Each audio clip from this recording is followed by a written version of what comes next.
En ocasiones, el misterio se presenta en el lugar más inesperado y probablemente el lugar más inesperado para presentarse es ese lugar que asociamos con las cosas más prosaicas, más del día a día, con nuestro trabajo. El centro de trabajo es un lugar donde suceden muchas cosas, donde pasamos mucho tiempo de nuestra vida, pero donde desde luego no esperamos que suceda algo que se salga de la realidad habitual. Pero eso ha sucedido en más de una ocasión. Ha habido oficinas, ha habido bufetes de abogados, ha habido tiendas, establecimientos anticuarios, todo tipo de centros laborales donde han sucedido cosas inesperadas, cosas relacionadas con el misterio y también un lugar que a la gente de Días Extraños, por nuestra forma de ser, nos es especialmente querido, que son las editoriales, esos lugares donde salen los libros, en los que tanto aprendemos y con los que tanto disfrutamos. Y de una editorial vamos a hablar ¿con quién? Pues con Francisco Contreras, que nos lleva de viaje extraño en esta ocasión a Málaga. Dan, bienvenido otra vez a Días Extraños. Bien hallado, Santiago, un placer, un saludo a la extraña familia, a tierras malagueñas, a mi Málaga la Bella. Nos vamos y a recuperar del archivo, abrir los cuadernos de campo, un caso que tuvo lugar en un edificio que era sede de una editorial. Podemos llamar el expediente Plaza y Janés. Plaza y Janés. Porque era la editorial que allí estaba cuando todo ocurrió. Y como bien dices, es un suceso de todos los que he podido investigar a lo largo de estas más de 2 décadas, 25 años dedicado al periodismo de investigación relacionado con temáticas heterodoxas, con esto que llamamos misterio, y más concretamente en los sucesos, en los expedientes o en los casos relacionados con fenomenología paranormal, con casas encantadas, con aparición de fantasmas, con fenómenos paranormales. Fíjate, es uno de los casos más especiales para mí, uno de los más especiales. Aquí en Dex, en Días Extraños, hemos hablado, por ejemplo, del caso de los fantasmas del vuelo 401, que escuchamos a Mercedes Ruiz, que era parte del mundo de las leyendas urbanas, y recuperé en un viaje a Miami el testimonio de quien era azafata en ese vuelo y testigo del que es un caso totémico a nivel internacional. Con el expediente Plaza y Janés me ocurre algo parecido. ¿Y por qué es especial? Porque era parte del mundo de las leyendas urbanas. Fíjate, yo viví muchos años en Málaga y ahí pude investigar. Málaga hay mucha fenomenología, muchos casos. Y de muy variopintas temáticas. Te voy recuperando para este año algunos casos muy, muy espectaculares, fascinantes. No te adelanto nada, pero de diferentes temáticas relacionadas con el mundo de los ovnis, de encuentros con humanoides, de contactados, del mundo de las reliquias, vinculado a etnias o pueblos malditos, con arquitectura, geometría mágico-sagrada. Málaga es un territorio desconocido, fascinante. Bueno, el mundo de los milagros está ahí al pie de calle, empezando con el Cristo de Mena, con el Cristo de la Buena Muerte, que relacionado por muchos con la Legión, pero que tiene muchos secretos. Una pieza supuestamente perdida, que está oculta en un domicilio privado después de la Guerra Civil, que además Mena talló de una forma muy particular. Su sombra se proyectaba de una forma muy concisa y detallada en el templo, en la iglesia. Bueno, ya te contaré a lo largo de este año. Te voy trayendo más episodios de Málaga, porque como te decía, allí viví muchos años, pude patearme de norte a sur, de este a oeste, toda la comarca, toda la provincia de Málaga, mochila, cuaderno de campo, grabadora y cámara en ristre para recuperar el testimonio de los testigos, visitar los lugares. Y cuando llegué al caso Plaza y Janés, expediente Plaza y Janés, después de horas y horas de búsqueda en la hemeroteca, me encontré solamente este recorte que he traído hoy aquí. ¿De qué periódico es? Diario Sur, fechado el 8 de junio de 1991, una noticia de hueco grabado en el apartado de Cosas de la Ciudad, firmada por Francisco Cortés, que decía: extraños sucesos. Es lo único que encontré. Lo demás lo he ido encontrando al cabo de los años con paciencia, con tesón, ganándome la confianza de más de 30 testigos, los que estuvieron allí en esa editorial. Prácticamente todo el personal, entonces. Casi todos. Me faltó un sacerdote que intervino también, ahora te contaré más cosas. Y no solamente por el trabajo que me llevo de recuperación, de investigación, el caso poco a poco, con paciencia, por los informes que pude sacar a la luz, a los que pude acceder, sino sobre todo por las implicaciones sociales. Fíjate que el año pasado hablábamos de las implicaciones sociales, ¿no? Que tenían los testigos, ¿no? Cómo cambian su percepción de la realidad, cómo cambian su día a día, la huella, la honda huella que dejan los testigos el ser testigo del misterio, ya sea en cualquiera de sus variantes, pues el que ha visto un no identificado, un humanoide, una aparición fantasmal, una aparición virginal. Nos vamos a poner en antecedentes. Vale. Eran las 6 de la tarde del sexto día del sexto mes, por aquellos que le gusten las macabras casualidades. Es un número marcado por los 3 seises, mal llamado número del diablo. Cuando en la calle Cister número 11, justo al lado de la catedral, en la Manquita, están trabajando en ese edificio que hay en la calle Cister número 9 y 11 los empleados de... Estaba ubicada la editorial Plaza de Janes. Yo he hablado con, de hecho, más de 30 personas. Allí había 33 personas trabajando. Rafael Ortega, Diego Barranco, Joaquín García. Todos eran empleados de esa editorial y todos fueron testigos de lo que ocurrió. Pero te he seleccionado uno. Para mí quizás el más impactante o importante es el de Guillermo Estivil. Viajamos a 1991 a las 6 de la tarde del día 6 del sexto mes de junio. Viajamos a Málaga y comienza el expediente Plaza de Janes. Yo llegué sobre las 6 menos 20 aproximadamente. Me había dejado aparcado el coche en el parking que tenemos y me fui a la planta baja a reunirme con unos compañeros. En la habitación entrante cerrado había unos cursillos que habían venido algunos directivos de Barcelona a dar unos cursillos de formación a vendedores. Y me quedé con un compañero, tal Diego Barranco, pues, hablando en el hall de la oficina, ¿no? Una mesa bastante grande, metálica que tenemos ahí. A la vez también había otra habitación grande que se utilizaba para sala de venta, que estaba abierta. Y empezamos como normalmente todos los días llegaba, pues con un cigarrillo y a hablar de las cosas normales del día. Entonces, de pronto, pues no escuchamos, sino olíamos mal, un olor muy penetrante.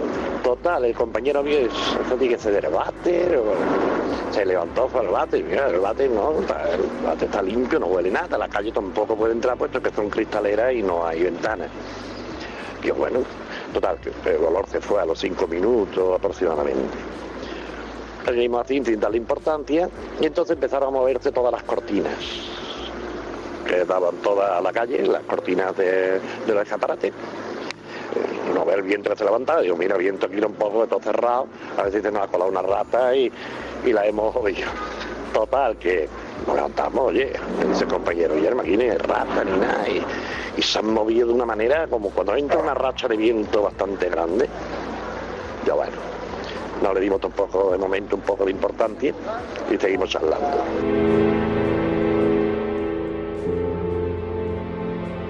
Un olor penetrante que se nos cuela y que es un preludio de una serie de acontecimientos. Eso es todo un clásico. Hay muchos casos. Hay muchos casos, ¿verdad? En el mundo de las casas encantadas, de las apariciones fantasmales, no son pocos los testigos que te narran, ¿no? Cuando ocurren los fenómenos, o antes de que ocurran, o después de que ocurran, olores muy particulares que van desde un olor a flores agradable hasta un olor a podrido. El olor a azufre típico de los demonios. Está bien, el tema de los olores está también muy vinculado al mundo de las apariciones marianas, ¿eh? ¿Cuántas veces me han contado en lugares aparicionistas como el Escorial, como el Palmar de Troya, como en Vinromá, como en Garabandal, como en tantos y tantos otros, que los videntes o las personas que acudían a esos lugares olían a rosas. O, por el contrario, ojo, que viene el maluto, olía a azufre, que es identificado con la presencia del diablo o de demonios o de espíritus malévolos. Y fíjate, en el mundo de las casas encantadas es casi como una especie de característica, ¿no? De denominador común. Yo recuerdo, por ejemplo, en otro caso fascinante, en 1995, calle Marqués del Monasterio número 11, esto está al lado de la plaza de Alonso Martínez en Madrid, el anticuario baúl del monje. Cierto, célebre caso. Como Ángela me relataba que antes de que empezaran los fenómenos, que siempre daban lugar a partir de las 8 de la tarde, se olía como a podrido, como a huevo podrido. Un día vamos a recuperar el testimonio de Ángela, porque hay muchas cosas que no se contaron sobre el caso del baúl del monje. Nunca se contó que había una niña encerrada en uno de los sótanos, por ejemplo, y que en ese sótano que estaba lleno de muñecas, las muñecas cobraban vida, por ejemplo. Jamás se ha contado ese tipo de cosas y un día nos lo va a contar Ángela, que ahora está viviendo en Irlanda y tengo contacto con ella, afortunadamente, al igual que con otros muchos testigos de casos a lo largo de este año que he podido investigar. Estás trabajando, un olor extraño, lo lógico, que es lo que hace todo el mundo, es buscarle una explicación. Sí, ¿no? niño, Pues llama al fontanero que algo se ha roto por ahí. Aquí hay algo roto, la puerta del aseo, alguna cañería, pero la cosa se empieza a complicar. Y se empieza a complicar porque ya no son testigos de un olor extraño. Lo escuchamos. En la habitación esa grande que estaba abierta, había un atril con un estuche, en lo cual había una cubertería de plata que se regalaba con recuerdo que era el diccionario Larousse, y estaba cerrada, ¿no? En un atril grande. Y de pronto se escuchó como un clic. Mi compañero se me queda mirando y digo, oye, Diego, ¿qué hacías? Y dice, pues mira, no te voy a decir, pero me parece que el estuche se ha abierto solo. El cliente, nos levantamos y digo, Diego, ¿estás seguro que el estuche estaba cerrado? Efectivamente estaban las dos gavilla abiertas. Digo, bueno, digo, mira, ya está pasando un poquillo algo raro aquí, pero vamos, pues creo yo que ya estaba un poco mosca. Pero claro, ya más mosca fue que el nuestro tenía un cenicero grande, de cristal bastante grande, en la mesa, y de pronto el cenicero solo se sube a una altura pues de un metro hacia nosotros de alto, y nos quedamos los dos con la boca abierta sin responder, pero quieto en el aire. Y de pronto desaparece corriendo el cenicero y sale estrellado en la habitación grande esa que había abierta. Entonces, claro, ya nos pusimos un poco nerviosos y nos fuimos los dos, abrimos la puerta y nos fuimos a la calle.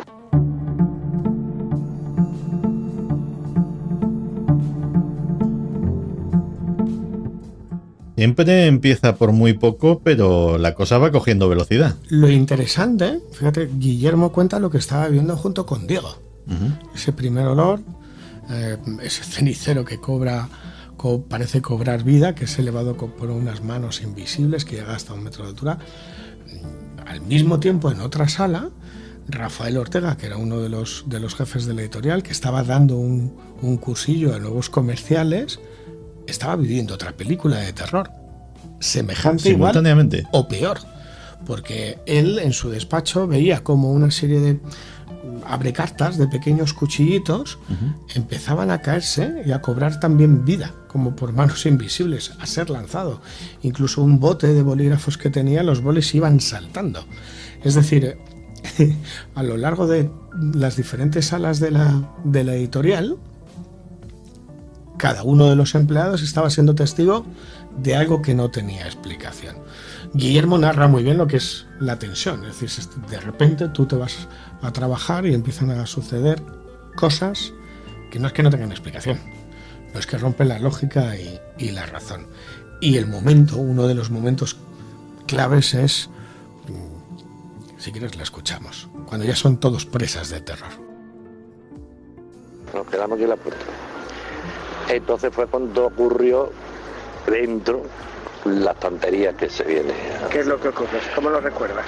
Vamos, yo recuerdo el ruido grande y otra vez la gente corriendo para la calle. Claro, otra vez, pero ¿qué ha pasado? Nada. Que tampoco no nos nada. Que saca ahí uno de los muebles todo lleno de libros. Entramos 5 o 6, pero los demás, ¡pum! Y miramos así la puerta, efectivamente, unas estanterías pues bastante altas, ¿no? Llegan hasta el techo, está todo lleno de libros. Vemos la estantería totalmente en el suelo, que no pilló a nadie, yo no sé el por qué, porque la habitación no era muy grande y el mueble eso cogía casi toda la habitación de una punta a otra y no pilló a nadie. Fue un milagro eso, ¿no? Pero sí nos dimos cuenta de que el final de la biblioteca, pues claro, como eso no se limpia el polvo, eso tenía una capa de polvo así de grande. Y había los 10 dedos de una mano, de las manos, totalmente puestas en una de las librerías. Arriba, la última punta.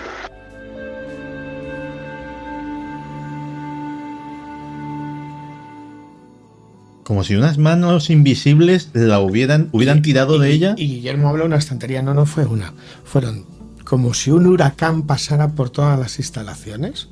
Los 2 salones que tenían con estanterías robustas, grandes, hasta el techo, que no cabía ninguna mano, porque estaban acopladas, completamente volcadas, todas las enciclopedias, todos los libros tirados, las mesas de reuniones volcadas, las sillas tiradas por los suelos, como si hubiese pasado un tornado y hubiese arrasado absolutamente todo. Así quedó Plaza Ijanes. Es decir, fue algo tan virulento y además muy curioso. Fue extremadamente virulento, pero como ocurre en otros casos, sin hacer daño a los testigos. En ningún momento, ningún libro golpeó a ninguno de los empleados, ninguna estantería cayó. Sí, porque Guillermo dice que eso tiene que tener un peso importante. Pero ocurre también en muchos otros casos, ¿no? Aparecen objetos que son lanzados, pero no van hacia los testigos, sino que pasa por delante de los testigos. No hay una intencionalidad de agredir, sea lo que sea ese fenómeno, sino de llamar la atención. La editorial queda completamente destrozada. O sea, publicaré las fotos cuando subamos a las redes, a Twitter y a Facebook y a Instagram, las imágenes que tengo de archivo. O sea, como si hubiese pasado un huracán o hubiese vivido un terremoto en todas las salas, con todo volcado. Y ahí aparece uno de los primeros grandes detalles que hace este caso fascinante, o por lo menos para mí lo convierte en algo fascinante. Una huella fantasmal. Mira, Santiago, en estos 30 años solamente he encontrado 2 casos, en los que haya esta característica, ¿no? Una huella fantasmal. El primero es alucinante, lo investigué en 1995 y ocurrió en una estación de tren, la Dama Blanca de la Cañada de Ávila. Aquel 5 de febrero de 1995, Miguel Ángel Portillo, vigilante de seguridad, estaba haciendo su ronda, estaban haciendo unas obras y él tenía una caseta metálica y cerca de las 10 de la noche empieza a escuchar los ladridos de la perra.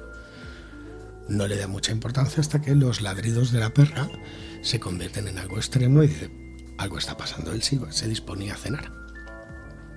Sale y cuando sale lo que se encuentra es una figura antropomorfa luminosa. Él lo identifica con algo femenino, como si fuera una dama, que está como a medio metro del suelo, levitando, con una especie de vara en la mano. Ve que hace algo con la vara. Él sale corriendo, presa del terror, acude hasta el bar La Estación para pedir ayuda. Allí le atienden los dueños del bar La Estación, como me contaron y me contó Miguel Ángel Portillo. Le calman, le tranquilizan, llaman a la policía.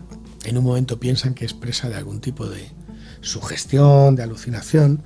Él afirma y afirma y perjura que ha visto cómo aquella aparición dibujaba algo, escribía algo con una especie de palo, y cuando vuelven todos juntos acompañándole al lugar, lo que se encuentran en el sitio es una huella, más que una huella, una especie de mensaje muy críptico, porque sea lo que fuere aquello, lo que dejó en el suelo fue un círculo con un pentágono en su interior y 3 letras, S, T y N.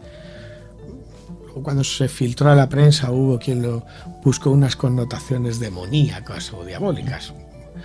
Fíjate, a mí me recordaba más a... Son las consonantes de Satán, entre otras cosas. Sí, pero me recordaba más a ese mundo del lenguaje angelical de otros tiempos, ¿no? Del siglo XV, siglo XVI. No sé, sea como fuere, aquello dejó una huella. Uh-huh.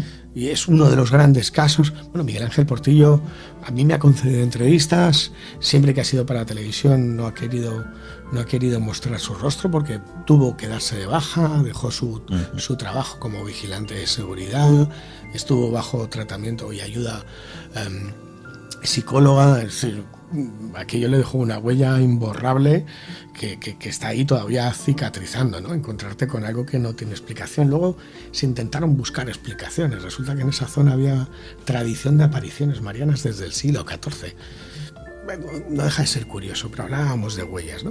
Hay otro caso más fascinante aún.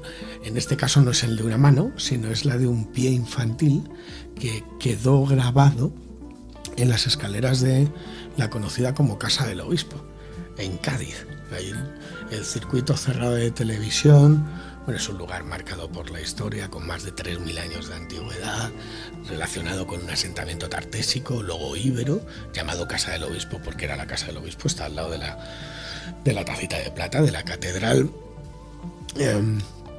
Allí las cámaras de seguridad han grabado todo tipo de fenomenología luminosa que no tiene explicación. Es un edificio domótico, no tiene por qué fallar nada.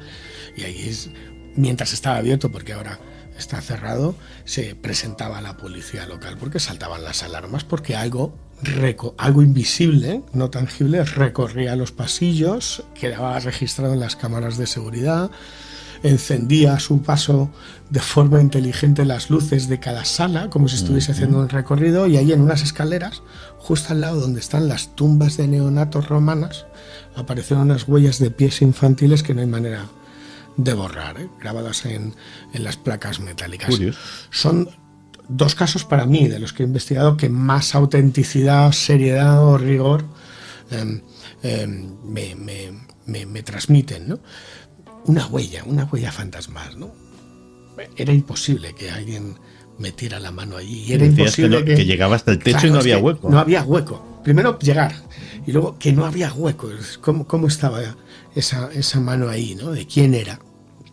Lástima no tener los medios o la rapidez o la perspicacia para haber cogido una toma, ¿no? De huellas dactilares, claro, a la propia mano. Recordemos que estamos a principios de los 90, no era como ahora, que todo el mundo lleva una cámara fotográfica en su teléfono móvil. No había ni teléfonos móviles en aquella época. Nada. Entonces, bueno, y además la investigación estaba todavía en pañales, ¿eh? Ahora hablaremos de qué es lo que ocurrió, porque todavía ocurrió. El huracán, la venganza, un tornado, tiró estanterías, mesas, sillas, pequeños objetos, 30 personas presas del terror y del desconcierto que estaban viviendo una película de terror. Hubo más fenómenos y Guillermo me lo recordaba así.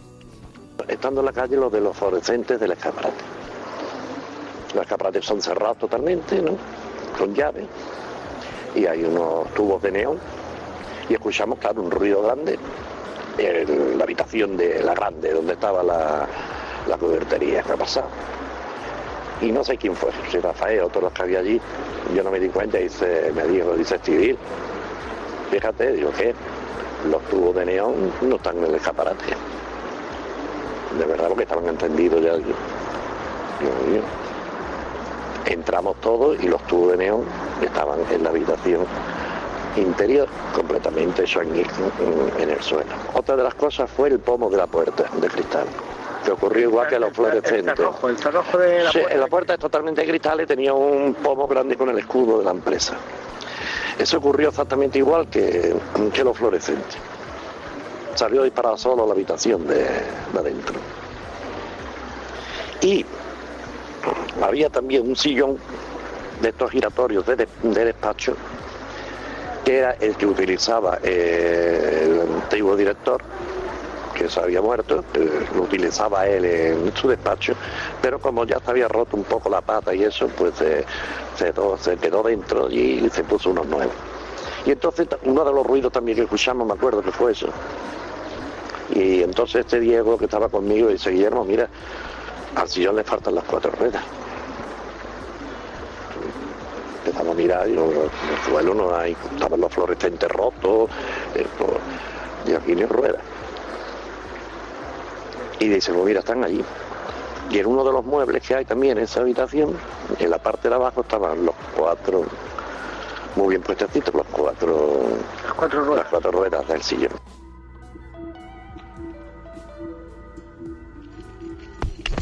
Fuera lo que fuese la causa, llevó a cabo un vandalismo minucioso, sistemático. Un terremoto. O sea, algo increíble. Cuando te has visto en las fotos, pero cuando la extraña familia vea las fotos, es para alucinar. O sea, fue un terremoto provocado por algo o alguien invisible, con una selección de objetivos, o sea, con una precisión, sabía causar el terror, sabía provocar el desconcierto, fluorescentes, ceniceros, el pomo de la puerta. Yo recuerdo porque lo llegué a ver antes de que desapareciera la editorial. Ahora es un centro, una tienda comercial, ha pasado por diferentes usos y ya está marcado por la huella de... ¿Nunca ha vuelto a pasar nada? No. Lo que no ha funcionado son los establecimientos que se han ubicado allí. Yo ya no sé si es parte de la sugestión de la leyenda urbana, porque fue un bar, luego fue una entidad financiera, tienda comercial, pero nunca ha terminado de arrancar, y eso que estás en una zona muy céntrica. Yo no sé si es producto de ese egregor ya que ha quedado ahí. Plaza Ijanés era parte de la leyenda urbana. Había una noticia de hueco grabado y lo conocían los más mayores y la gente del centro. Nadie conocía el caso de Plaza Ijanés a nivel popular como otros casos, ¿no? Tampoco tantos en Málaga. La situación era cuando menos angustiosa. ¿Y qué es lo que se suele hacer o qué es lo que suele ocurrir en estos casos? Que se busca ayuda. Rafael Ortega salió a la catedral y fue a buscar un sacerdote. Y hasta allí se presentó un sacerdote que hizo una especie de exorcismo improvisado. Con un hisopo y agua bendita y ese tipo de cosas. Con romero, tirando romero y bendiciendo todo el local con agua bendita. Pero el resto de compañeros, Diego Barranco creo que fue, si mal no recuerdo, decidieron pedir una ayuda más pragmática. ¿A dónde? A la antigua comisaría de Policía Nacional de la Aduana, que estaba ubicado ahí. Ya no está la comisaría. Y llaman a la policía. Y la policía acude. ¿Y qué es lo que ocurre? ¿Quién salió a la comisaría de policía? Me parece que era un tal Diego que había allí también. Yo ni me di cuenta, sino al rato que vino una pareja de policías. Usted que viene aquí, que dicen que aquí, que nos llaman, que están ocurriendo cosas raras. Le explico a los dos policías nacionales. Y digo, sí, mire usted, está ocurriendo esto. Pasaron mirando. Dice, oye, esto no puede ser un terremoto o algo. Casa, digo, este terremoto no, aquí ha ocurrido esto. Le expliqué más o menos lo que había ocurrido. Estábamos en el hall. Claro, los dos policías me miraron con cara de incrédulo, diciendo, como, este está más arado. Pero mira qué gracia es que estando los policías, en vez de un cenicero, fue de estos que hay de pomo que pesan mucho, porque se pegan, que es de imán, que se pegan las grapas, y hace la misma operación que el cenicero que nos hizo. ¿Salió volando? Elevarse y salió volando. Delante de los policías. Delante de los policías. Yo ya no voy a los policías salieron corriendo, le faltaron puertas, cuando vieron aquello desaparecieron. Que por cierto, el más grueso vino el otro mañana con el hijo porque le había explicado lo que había visto allí, no se lo creía para que lo viera el hijo, todo lo que había hecho.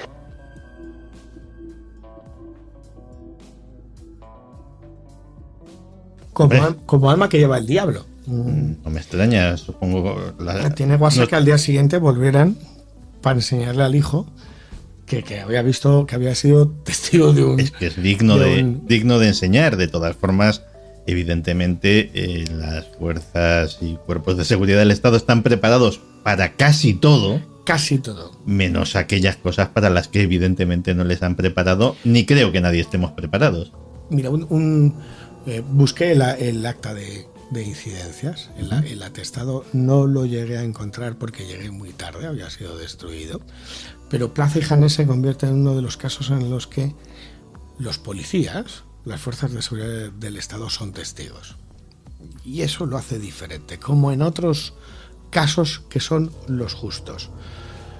Normalmente cuando acuden las fuerzas de seguridad del Estado a una vivienda por una llamada de fenómenos paranormales, lo que hacen es recoger el testimonio de los testigos.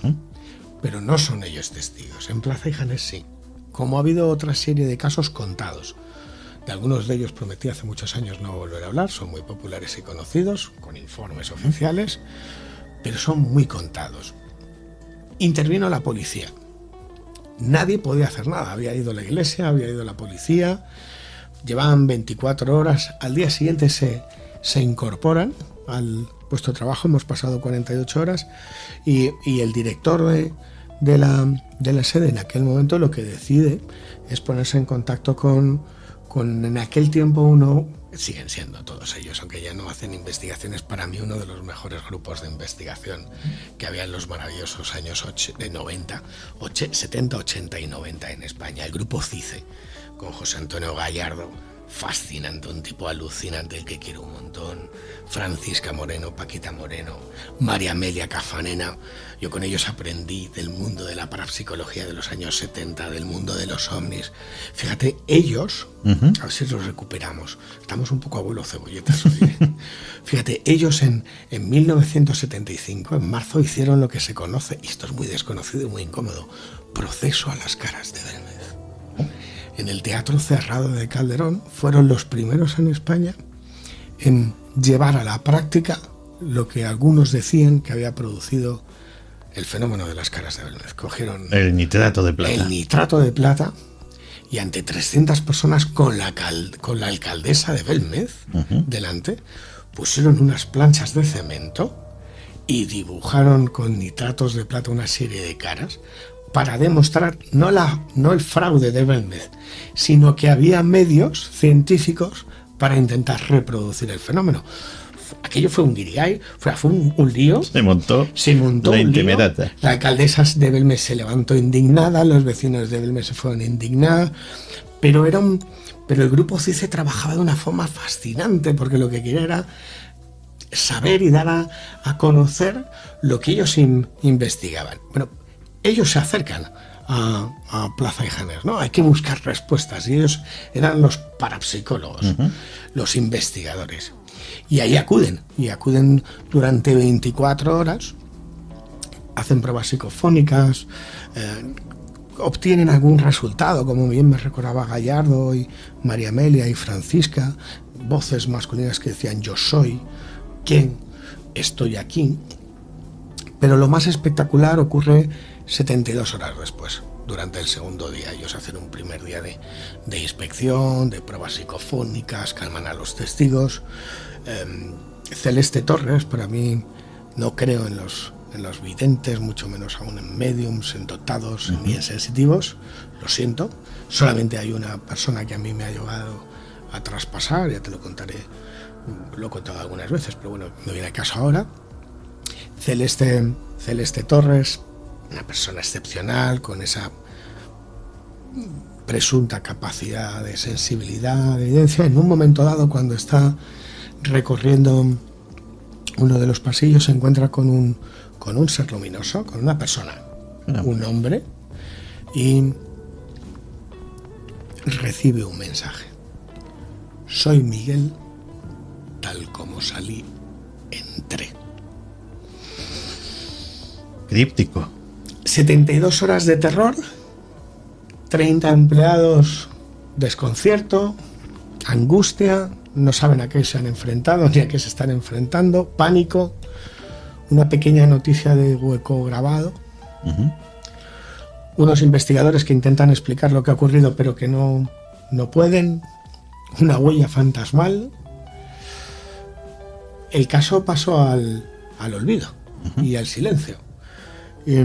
lo que convierte a Plaza y Janés en algo excepcional es lo que te voy a contar ahora, que descubro cuando me pongo a investigar el caso, más de 15 años después. Fíjate que en Málaga he podido estudiar y entrevistar a testigos de episodios que hasta hace nada eran desconocidos, que he publicado en libros como Casas Encantadas, cuando el misterio cobra forma, de EDAF, en Fantasmas, hay alguien al otro lado, de EDAF, en Incógnita, también publicado en EDAF, que he dado a conocer en la radio, donde hemos trabajado, en los programas, en televisión. Pues mira, El espanto de la Trinidad, fascinante el caso, en julio de 1945, en la calle Severino César Martínez, que está en el barrio de la Trinidad, al lado del monasterio de Trinidad en Málaga.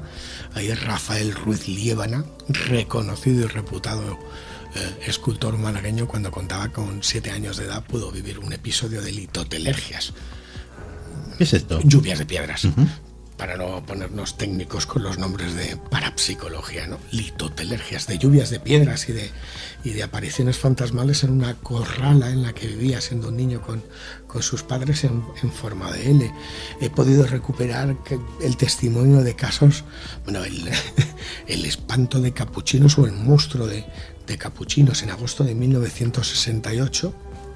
Trinidad Gómez, una ama de casa, estaba haciendo la comida a las 12 del mediodía cuando apareció en su terrazo una especie de ser muy Mothman, una especie de ser peludo muy alto. Lo vio por un momento, salió como saltando por una de las tapias de la casa, de los patios interiores. Salió corriendo detrás de él un policía local, José Santana Córdoba, que pudo entrevistar. Lo llamaron el espanto de capuchinos. Dijeron en su momento que si había sido un mono que se había escapado del circo que estaba en Málaga, pero te puedo asegurar... Hay un relato de Edgar Allan Poe que también muy se parecido, parece. Muy parecido, pero te puedo asegurar que José Santana Córdoba, policía, me decía, no, aquello era una especie de ser monstruoso, espectral. El espanto de capuchinos, 1968, el espanto de la Trinidad, el fantasma de la Trinidad. Mira, más recientemente hablábamos con Jorge Rivera, ¿no?, de Cortijo Jurado, e Imborrable, ¿no? Sí. Mira, otro caso fascinante, Hogar Abierto, en la calle Nogueras, en el segundo piso. Este fue más delicado. La calle Nogueras está entre la calle Carretería y la Marina, al lado de la iglesia de San Julián, y es un caso delicado porque era un centro de menores dependiente de la Diputación de Granada.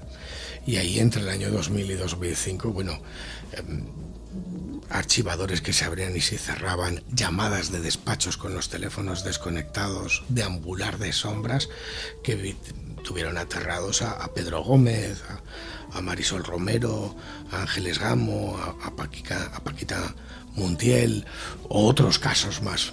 Este lo conocerán muchos malagueños. El centro cultural Casa Cuna, llamada Gota de Leche, la antigua casa de expósitos del siglo XVIII. Ahí, quien era su director, Diego Océano, me reconocía como en las dependencias administrativas los trabajadores y los vigilantes sabían que tenían una especie de fantasmita entre comillas. Y no te me disperses. No. O incluso, mira, hablaba de terremotos, ¿no? Pues el primer expediente X del siglo XXI. Caso Almagro, expediente Almagro. En mayo del 2013, cuando durante 24 horas, en ese edificio del número 1 en Pedregalejo, María Rodríguez, Antonio Rodrigo, que era bombero, policías y técnicos del ayuntamiento acudieron allí porque estallaban bombillas, se movían objetos y decían que era un terremoto. Luego se supo que ni terremotos ni nada. Y hubo una intervención de bomberos, de 2 dotaciones de policías locales, de técnicos de seguridad y ciudadanía del ayuntamiento de Málaga. Eso es que fue... El expediente Almagro estaba muy bien, además luego se enturbió. Aparece un montón de cazafantasmas, de investigadores de medio pelo que contaminaron el caso. Bueno, fue un rollo, pero no me disperso. Pero me decías efectivamente que este caso era muy especial, distinto a cualquier otro. Cuando yo me pongo a recabar todos los datos, a entrevistar, Santiago, a todos los testigos, lo que encuentro es una historia muy delicada y muy sensible. Porque Diego, Joaquín, Rafael, Guillermo, los empleados de Plaza y Janés empiezan a nombrarme o a recordarme a un antiguo empleado. Que se llamaba Miguel, como si lo viera. Que se llamaba Miguel Domínguez. Que era profesor de primaria, que estaba en el departamento de cuentas, que había trabajado en el departamento de cuentas de la editorial durante muchos años y que en 1986 se había quitado la vida, se había suicidado, acusado de una estafa de la cual luego se probó que él no era culpable. Yo busqué a los familiares de Miguel Domínguez en Málaga y pude hablar con ellos. Y lo más sobrecogedor, lo más terrible, por lo menos para mí, es descubrir en toda la historia desde el fallecimiento de Miguel Domínguez, que es que el mismo día, a la misma hora que está ocurriendo lo imposible en la calle Cister número 9, en la sede editorial de Plaza y Janés, en el cementerio de Parcemasa se está exhumando un cuerpo, el de Miguel Domínguez, y que ese cuerpo, cuando abren el ataúd porque lo van a cambiar, está incorrupto. Madre. Y ahí se me rompe la lógica, desquebraja la razón con un mensaje, que luego se lo conté a Celeste y a Paquita y a María Amelia, porque nadie sabía nada. Soy Miguel tal como salí y entré. Cuando todos estos datos que saco a la luz los pongo en conocimiento de todos ellos, ninguno de ellos tienen duda alguna, ¿no? Tenían un responsable, sabían quién había sido, por qué había sido producto todo lo que vivieron, o quién estaba supuestamente detrás de lo que ocurrió a las 6 de la tarde de ese día 6 de ese sexto mes en la sede editorial Plaza de Jerez, y ese mensaje a Celeste, que era inconexo, que nadie lo ubicaba, nadie sabía por qué. Soy Miguel tal como salí entre. No solamente es fascinante porque parece que es todo como una especie de venganza del más allá, ¿no? Un recordatorio, ¿no? Sino además por la huella que dejó en quien lo vivió. Como en tantos otros casos, los testigos, hablamos del enlutado de Sevilla, del cuartel de Sevilla, hablamos de Mercedes Ruiz, a Guillermo Estivil aquello también le dejó una huella. Y a veces no es positiva, y si quieres la escuchamos. Yo cerré, yo estaba citado con unos amigos, llegué, blanquito, me dijeron, ¿qué te pasa? Digo, mira, vamos a tomarnos una copa de coñac, porque quiero tomarme una copa de coñac. ¿Pero te pasa? Digo, ahora os cuento, no, total, fuimos a un bar, me acuerdo, de calle de Carretería. Y ya un poco, dice, bueno, pero bueno, total, empecé a contarlo, uno de ellos era un amigo mío. Digo, mira, me ha pasado esto. Claro, Jato dice, ¿estás tú seguro? Digo, mira, si hubiera sido yo solo, no lo digo porque me dieron tiempo, pero somos 30 y tantos los que nos ha pasado todo esto, no yo solo. Y no puedo, de verdad, tengo un estado de nervio que no sé qué hacer, de verdad, porque es que ahora tenía la mente... Yo de momento no lo sacaba ni a Poltergeist, ni de espíritu, yo qué sé, no, de momento es que no sabía yo qué era aquello, lo que había pasado. Yo pasaba el miedo, inclusive yo psicológicamente tenía pánico, yo vivía solo, yo te digo, y yo no podía ni casa dormir. Yo estuve 3 meses sin ir a mi casa a dormir. Yo dormía aquí en el centro, en una casa que tenía ahora mi compadre. Y dormí aquí porque yo no podía entrar en mi casa, yo solo no podía estar.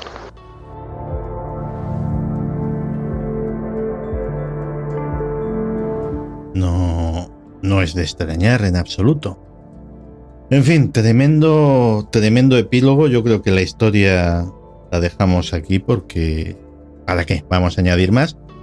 Y de hecho vamos a desengrasar un poquito porque, Frank, que te vas a compartir tu conocimiento no solamente a días extraños, sino ¿a dónde? Un conocimiento, vamos a compartir historias, búsquedas, aventuras el sábado. Este sábado, día 18 a las 4 de la tarde, segundo Congreso Misterio Solidario en Cabezón de Pisuerga, en Valladolid, a partir de las 4 de la tarde en el Salón de Actos. Y como siempre que se trata de cosas tuyas, es un tema benéfico. Sí, ya sabes que desde hace unos cuantos años lo mío es la solidaridad, lo del negocio del misterio para otros. Y en este caso, pues Jeep, Oculus, Nebula, Alberto, Sonia, Tere y Anaís tienen a bien que se pague como entrada 1 kilogramo de alimento no perecedero que se va a donar a la gente que lo necesita, y allí nos vamos a juntar en Cabezón de Pisuerga este sábado que viene, el día 18, desde las 4 de la tarde. Va Ada, va Javier Arriés, nos vamos a juntar unos cuantos para compartir búsqueda, viajes, misterio de conocimientos, no lo sé, pero aventuras un rato, y gracias a Jeep, Oculus y Nebula, a Alberto, a Sonia, a Tere y a Anaís por tener estas iniciativas, ¿no? Oye, pues y gracias. Porque el viaje que hacemos en marzo a Egipto, del 25 de marzo al 1 de abril, con la Fundación Goma Espuma, que el beneficio va íntegro al proyecto 150 becas en Sri Lanka de la Fundación, se ha llenado. Genial. Se ha completado, y no solamente eso, sino que hay gente apuntada y se está preparando otro viaje para la Fundación, exactamente igual, con el mismo precio, del 29 de abril al 7 de mayo. Aprovechamos el puente de mayo porque tenemos que trabajar, ¿sabes? Claro. Tenemos que hacer DEX, tenemos que hacer muchas cosas, y hacemos otro viaje, así que viaje en marzo completo. Gracias, nos vamos 30, a ver si hacemos la conexión en directo. Claro que sí. Oye, cuánto me alegro. Y bonito plan de fin de semana. El sábado, conocer Cabezón de Pisuerga, una localidad preciosa. El Canal de Castilla, la mayor obra de ingeniería del siglo ilustrado, del siglo XVIII, fascinante. Gastronomía, paisaje, historia y misterio. Oye, yo iría, si pudiera. No me lo permiten mis obligaciones. Para el próximo te vienes. Claro que sí. Y gracias sobre todo a toda la extraña familia y a ti por dejarme contar estos viajes en busca del misterio solidarios, que tienen el fin, pues, compartir búsqueda de aventuras, y el propósito, ayudar de verdad, con alma y corazón, a quien lo necesita. Así que hemos cerrado un viaje, todo ese dinero va destinado para gente que lo necesita. Hay que construir un muro contra cocodrilos que atacan a niños que van a una escuela, y haremos otro viaje, holacruceros.com, para el 29 de abril, para seguir apoyando ese proyecto 150 becas en Sri Lanka de la Fundación Goma Espuma. Así que gracias, Santi. Gracias a ti, no solamente por venir aquí a compartir, pues eso, conocimiento y tus experiencias, sino por esa actitud tan buena y todas esas cosas buenas que haces por ahí. Tengo un buen maestro. Un abrazo grande, Fran. Un abrazo de Santiago.